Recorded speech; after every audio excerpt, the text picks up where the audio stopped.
It's a really good week to be the Undisputed Era and a really bad week to be anybody from the UK. Let's talk about it.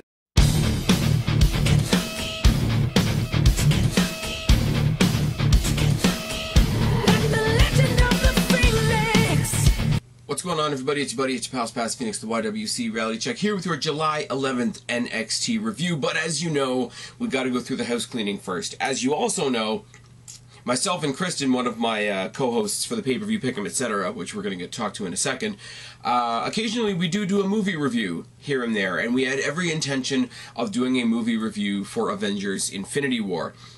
But then life got in the way. It got to be about a month out. Her life got in the way. My life got in the way. Things just didn't mash up. And we sort of missed that window for when would be a good time to review Avengers Infinity War. So we got this other brilliant idea. And if you go back on video, you're going to see it. Why not do one massive video review to review all the movies from Iron Man to Avengers Infinity War, 1 to 19 in one solid video? And that's what we did. That's what we did one video ago. It's very long. There are a lot of cuts because Skype is not our friend sometimes, and we are both very, very tired. But we had a lot of fun doing it. I really, really encourage you guys to go check it out. If you haven't, if you want something from this channel not quite wrestling, then go check that out. If you want something that is wrestling, go back about 4 videos, check out my coverage of the WWE NXT UK special. It was a lot of fun. Again, it's pretty long compared to me reviewing a 1-hour show like we're going to do tonight. Also, Extreme Rules, much as I don't really talk about the main event, the main roster WWE on this channel anymore, we still do the pay-per-view pick 'em, and all things being equal, because, you know, again, life sometimes gets in the way. All things being equal, myself, Kristen, and Guapo will be doing the pay-per-view pick 'em for Extreme Rules. You guys know the drill. If you don't, the drill is this: we're gonna pick all the winners that we think are going to win. I think there's 11 matches in total at this point, unless they've announced anything else. We're going to make our picks, and then we're going to rank them by confidence. We're going to invite you guys to do the same thing in the comment section down below, and I'll announce the winner next week during the NXT review. It's a lot of fun. There's no prizes involved, so I re-underline the whole "it's just for fun" aspect, but you guys seem to like it. And I like doing it, and my co-hosts, Kristen and Guapo, are great, so tune in for that tomorrow night. At the very latest, it'll go up Friday afternoon-ish. I mean, the pay-per-view is Sunday, so that still gives you almost 2 days to get your picks in. It's all good. The little mini rivalry, the little mini feud that's developing within the pay-per-view pick-em between Kristen and one of the usual suspects, Ms. Arc10, is quite interesting. I believe he's up on her 4-2 right now, if I'm not mistaken. Also, and I'm going to stick this in there just for the hell of it, for all of you that know perfectly well, some of you more understanding than others, that I really don't watch indies. I don't watch ROH, I don't watch New Japan, I don't watch... I have been going to the Destiny shows because they're happening in my backyard and they're a lot of fun. Other than that, I don't really know much outside of WWE. Everybody's been trying to get me to watch New Japan, and it's not there, and I have a life, as much as this channel would make you believe otherwise. I do have a life. I'm not looking for anything new. But you guys will also know, as much as I get ribbed for, why is my phone flashing? Why is that a thing? Oh, yes. You guys also know that it's a big running joke, especially on this channel, that I used to watch Impact /TNA /Fuck That Owl Wrestling, and quite frankly, the only reason I started watching TNA back in the day was because I was a fan of Jeff Hardy and he hopped over. Now, there are a couple of people in New Japan that I am familiar with. A couple of those people being Cody Rhodes and the Young Bucks, because I remember when they were Generation Me in TNA, etc. So, when people started talking about the G1 Climax, or the G1 Climax Special, I mean, I laughed at the name, because that's what I do. I'm a child sometimes. But I did you a solid. I checked out 2 matches. I checked out the Young Bucks versus those 2 guys that don't realize it's not Halloween. All kidding aside, Sonata and Evil, I think. Somebody correct me down in the box below if I'm wrong. Really, really fun match. It's one of those things, and you talk about the Young Bucks and what they've become sort of amongst themselves rather than whatever particular company they're with and all that sort of thing. And I make fun a lot. I make fun of the Bullet Club a lot because it's so easy. They're basically two things. They're basically a modern day NWO, and there are a couple of guys that get famous for not being in WWE and get famous for making fun of WWE and get famous for, you know, making fun of other things WWE is doing, etc. It doesn't change the fact that they're great wrestlers. But watching this match, it made me appreciate even more why some people like them and why some people hate them. As much as I bash on them and their followers are annoying.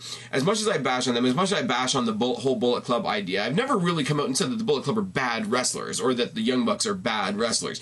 And this match was fun. These two other guys, I don't know, Sonata and Evil, again, like I say, the name is super original. They came out basically looking like extra villains from an old Power Rangers episode, but the match itself is fucking phenomenal. I love that their finisher is called the Meltzer Driver, so that's a thing. But basically, it's not a tandem move. It's one of them doing a flip on the side of the ring while the other one's doing a bog standard tombstone. It does look cool. It's a nice spot, and as I said, it reinforces my understanding of why the people that like them, and why the people that can't stand them, and those arguments stand in equal measure. The other match that I took the time to watch, and took the time to watch the build-up package for, etc., was the one between Cody, Don't Call Me Rhodes, and Kenny Omega. Now, here's what I'm going to say about this. Fan-fucking-tastic match. I get why people like New Japan over WWE. They're not as safe, they're not as PG, they got close-ups in the crowd of guys telling each other to fuck off, you know, if that's what you're looking for. But they played up a really interesting story between these two guys, and again, I don't follow it, so you guys have got to correct me where I'm wrong here. Basically, Cody and Kenny Omega both think they're the leaders of the Bullet Club. Now, Kenny Omega, to the best of my understanding, just became the New Japan champion.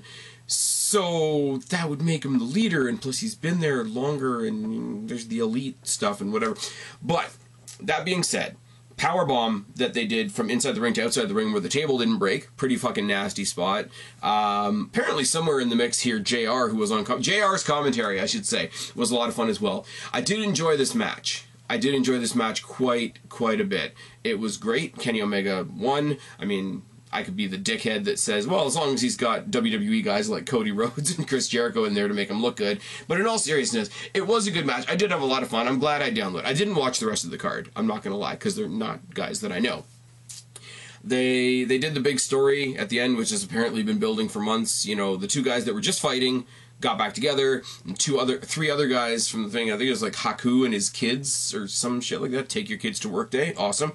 They played out a great story. This was a lot of fun, and I will say, for somebody that I've only seen a little bit of, Kenny Omega is entertaining as fuck in the ring.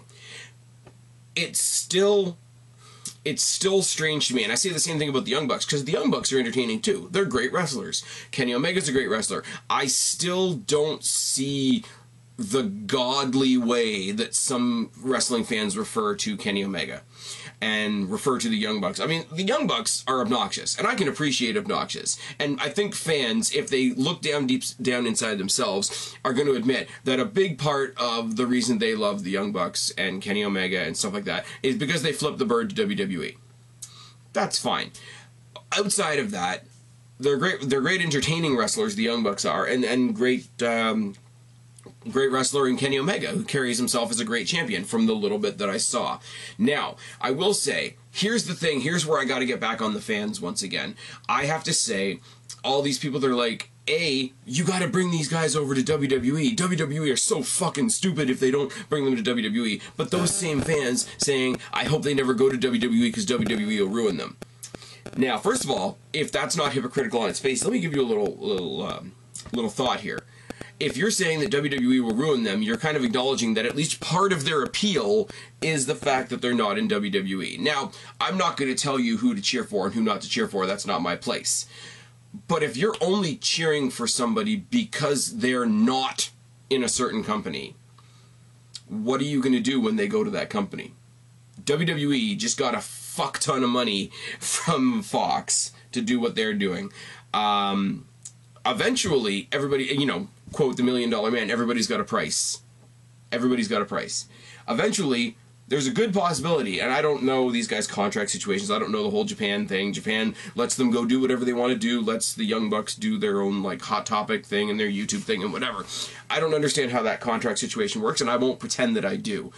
But if you're only cheering for somebody because either they've never been in WWE or you're cheering for them because they told WWE to go fuck themselves, then be prepared to lose that hero that you've built because they might come to WWE one day. Also, you're admitting that at least part of their appeal is mocking WWE, and obviously if they come to the WWE, they're not going to be able to do that. All seriousness, though, Cody's great. WWE are idiots for letting him go. I will say that much. The Young Bucks are great. But I can see a bunch of people out there just saying, like, oh, if they ever come to WWE, if they're not the champions in the first 5 minutes, if Kenny Omega's not the multi champion, you know, having a finger poke of doom match against Brock Lesnar in his first month there, he's been wasted. I fear what's going to happen if these guys come to WWE, not because WWE will ruin them, but not because they're not great wrestlers that couldn't carry the spotlight of being in the biggest company in the world, because it is, whether you like it or not. I think people want these guys to come to WWE so that they can say that WWE handled them badly. They already have that argument stuck in their head. It's like when everybody knew for sure that Roman Reigns was going to win at WrestleMania this year, and then he didn't, and then their little brains didn't know what to do with it, so they came up with some other bullshit. That's a long story, long ramble. The little bit of the G1 that I saw with people that I'm familiar with, people that I recognize, people that I actually have an opinion of, was very good. I'm still going to shit all over the Bullet Club because it's still wannabe NWO. I'm still going to shit on Fuck the Bucks because they are making money on being DX outside of WWE. Why is my phone flashing? Why is this a thing? But it was a lot of fun. Credit to the 4 guys involved in that tag. Wouldn't mind seeing more of the little Halloween rejects that took on the Bucks. They were good. Hats off to Cody and Kenny. Had a great match. I really don't know what else to say. Like, picking and choosing a couple of matches isn't going to make me watch a new company. So these are my thoughts on those 2 matches for whatever it's worth. Now let's talk about something that I do know about. It's called NXT, and it's called NXT for July 11th, 2018. We started off with a recap of Mustache Mountain winning the tag team champions from the Undisputed Era in the UK at the special that I previously mentioned. If, like I say, if you want to go back about 4 videos, you can catch my thoughts on all of that. Then we have Adam Cole, speaking of the Undisputed Era, taking on Danny Burch in a match that was very, very specifically not for his North American Championship, or what I refer to as the NXTNA Championship. Danny Burch called him out last week. He's pissed off. Oney Lorcan's injured, but he still wants to be in the tag team title picture for some reason, because that makes sense. Collar and elbow tie-up, and Cole works the arm. Burch reverses. Wrist lock suplex by Burch, and right hands by Cole. Snapmare and a side headlock by Cole, and a shoulder tackle. Shoulder tackle by Burch, because anything you can do, I can do better. And a straight forearm shot by Burch. Burch eats the post back and head first on the outside, and then eats a neckbreaker from Cole on the floor to follow that up. Neckbreaker in the ring by Cole, and a mudhole snap vertical suplex by Cole, and knees to the spine. Everything from that post spot down is all working on the back, working on the spine, working on the back muscles, the neck, the cranium, the whole fucking bit. It's great. Seated sleeper by Cole and a jawbreaker by Burch. Enziguri in the corner by Burch and a missile dropkick. German suplex and a lariat by Burch, followed by a crossface headbutt by Burch, and a top rope RKO that is apparently called the Tower of London, which is just cheesy enough to work. But this last sequence here from Adam Cole, Ushigoroshi, super kick, snap suplex, neckbreaker, and the last shot get the win for Adam Cole, baby. It's good. You guys know this by now, I love Adam Cole. Apparently Adam Cole used to be in the Bullet Club, so he's showing the Bullet Club what they can achieve if they really put their mind to it. Fuck, I'm an asshole.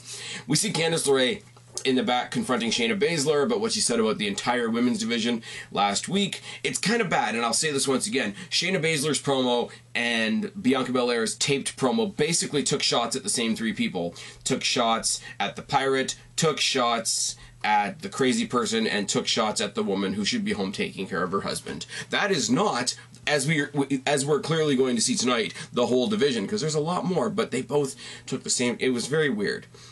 It was very weird, and I'm sorry, I know I'm iffy on Bianca Belair at the best of times, but because hers was second, and because hers was pre-taped and not in front of the live audience, it didn't have nearly the mustard on it that the Shayna Baszler's did. Also, Shayna Baszler happens to be the champion, so sorry, Bianca, sucks to be you. Bitch slap from Candice LeRae, they brawl a little bit, there's a pull apart, it's all good.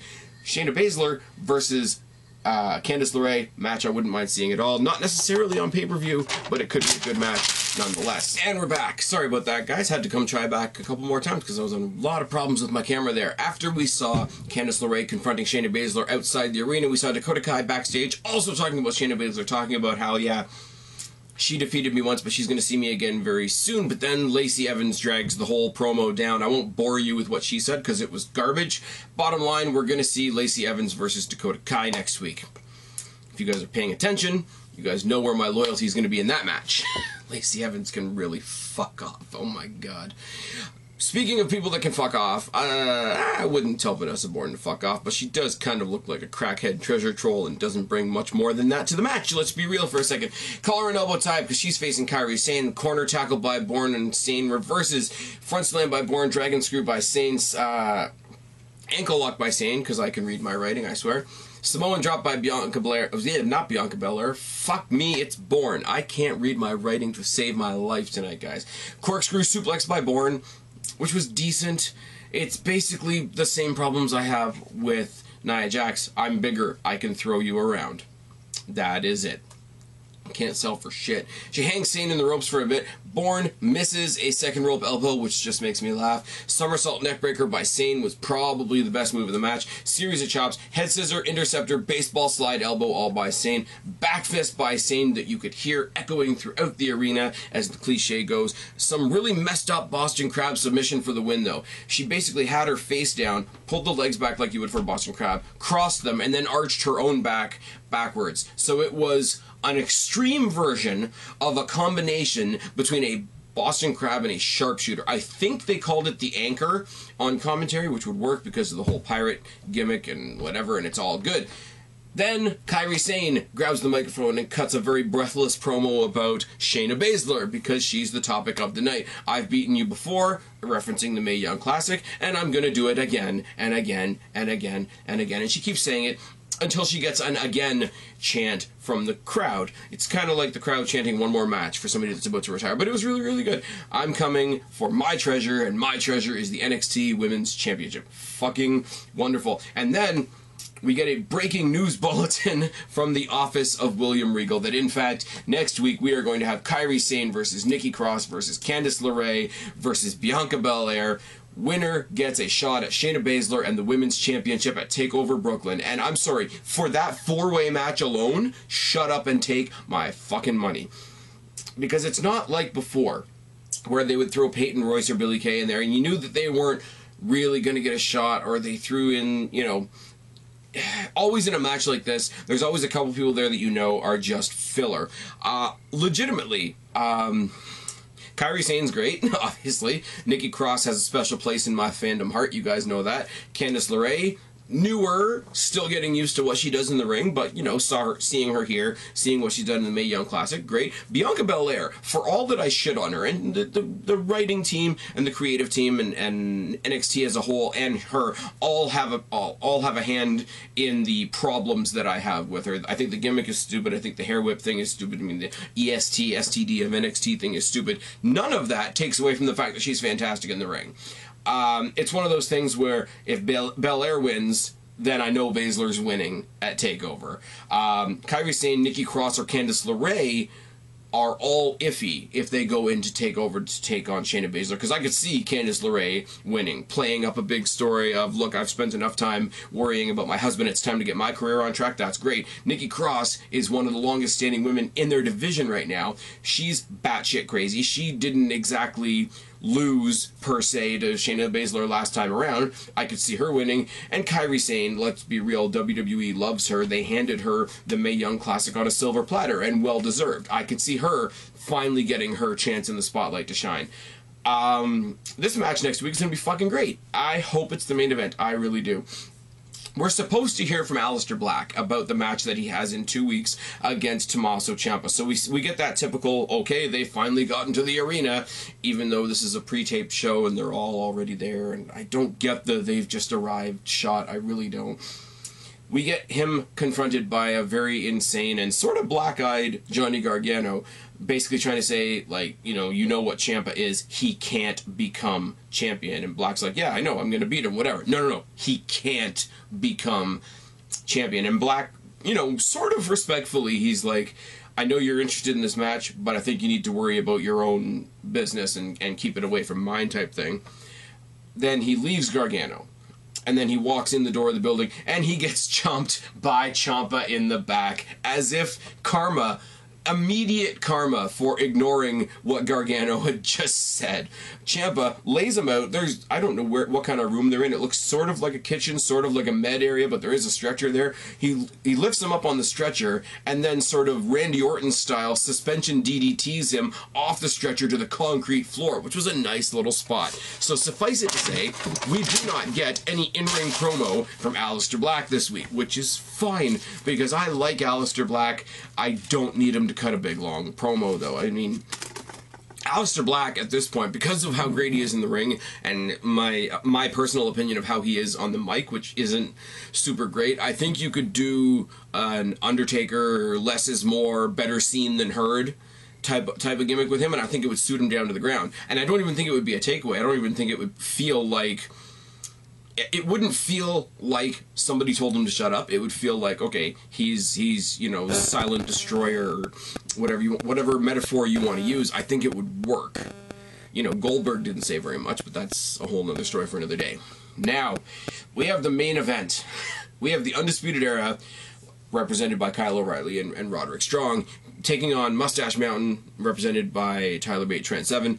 Fucking phenomenal match. And the way I had to go over my notes a couple times before I talked to you guys tonight. This match basically exists in 4 sections, and I'm going to try and break down what I mean by that as we go through the match. But the beginning is just a brawl. The Era jump the champs, mudhole stomps by both, lariats by Seven and Bate, senton by Bate, a running senton by Seven, and tandem right hands to both men. All 4 men brawl to the outside. O'Reilly eats the apron, and there's chops by Seven, and then Seven and the Undisputed Era are sort of trading blows, but he's standing on the... not on the apron, but on the top portion of the steel ring steps, till Strong hooks up one of his legs and jams his knee right down onto the surface of those steel steps. It was basically... what Storm did to his leg was basically the equivalent of a tombstone for his kneecap. From here on in, he can't get a tag, and they obliterate his leg. Strong jams the knee, as I said, mounted punches by O'Reilly, who works on the injured leg. Strong stomps on the leg, removing the brace. He gets a dragon screw by O'Reilly and a modified figure 4, a grapevine and an ankle lock by O'Reilly, an Indian deathlock by Strong. O'Reilly works the leg off the bottom rope, tying it up and bringing it back and whatever.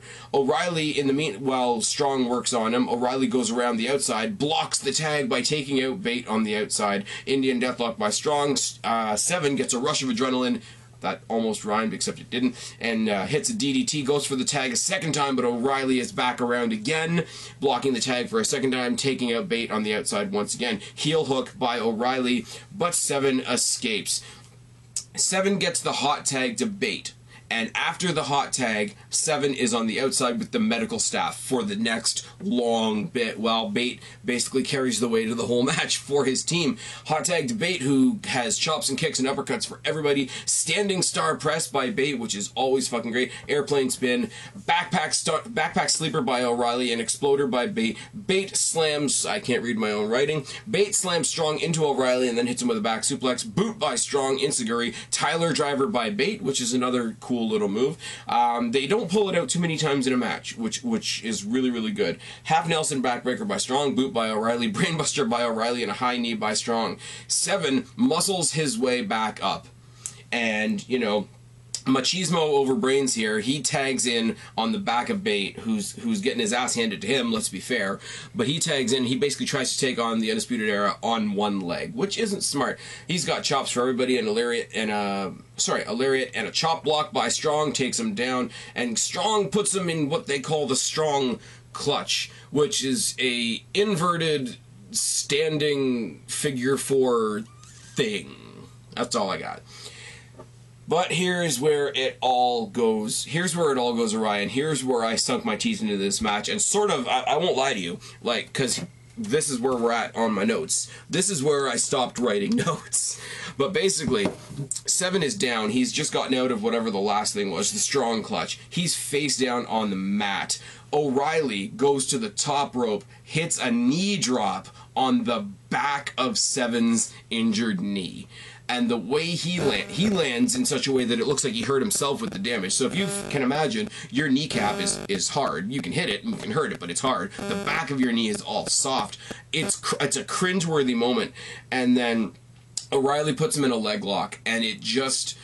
Honestly, it sounds like I'm gushing over NXT like I usually do, but it just gets sad at a certain point, because he puts him in this leg lock, and they show it multiple times how he's this close to tagging in Bate again, and Bate's losing his shit on the entrance, on the apron. The commentators are reminding us how it must be heart-wrenching for Bate, because Seven was his mentor, and he's taught him everything he knows, and this and that and the next thing, and he tries to sit up out of the leg lock and swat at O'Reilly, and they trade blows while they're still in this leg lock, and eventually, with virtual tears in his eyes, Tyler Bate on the outside has to throw in the towel. Undisputed Era are indeed your NXT Tag Team Champions once again, in probably one of the best tag team matches I've seen this year. I mean, obviously it tells the story. I mean, Adam Cole kept his title in a non-title match. I don't know why I said that. But he kept his win against Danny Burch, who also happens to be from the UK. These guys had half a second with the tag titles before Undisputed Era got them back. And not only did they get them back, they had to Tyler Bate basically had to forfeit the titles to save his mentor's leg. And if you want to go the emotional route, it's a very heart-wrenching story for Mustache Mountain. When they go over to be part of NXT UK, they are going to have the biggest following they've had to date, which is all going to be great. Undisputed Era are going to go forward. They're going to go against somebody. It's going to be the Mighty, isn't it? Fuck me. It's going to be the Mighty, or it's going to be the War Raiders, which could be cool, or Heavy Machinery, which could be cool, or Street Profits, if they're still a thing. Anybody but the Mighty, really. I mean, I think Jobber Ellie and Gimmick Lost are gone, which is all good as far as I'm concerned. But, I mean, just don't give the titles to the Mighty. This was a fucking great match. At the end, all 4 members of the Undisputed Era up there posing with their stuff, and Bobby Fish, who I guess is sort of getting better because he wasn't on crutches anymore, came out with a little tiny trophy, a tiny version of the Dusty Classic trophy, which just made me smile. It's like, we've all got gold and I've got plastic, yay. But Undisputed Era are on top of everything, and the women's division on NXT is fucking insane right now. This was a great episode. Sorry about all the ramble at the beginning. Please go check out the massive MCU review that Kristen and I did. Please go back and check out my coverage of the stuff from the UK. Please tune in tomorrow for the pay-per-view pick 'em. Take part in that if you wish. Let's see if Ms. Arc 10 can beat Kristen at another pay-per-view. I do not know. But for now, I've been Spaz. You've been amazing. I'm out of here.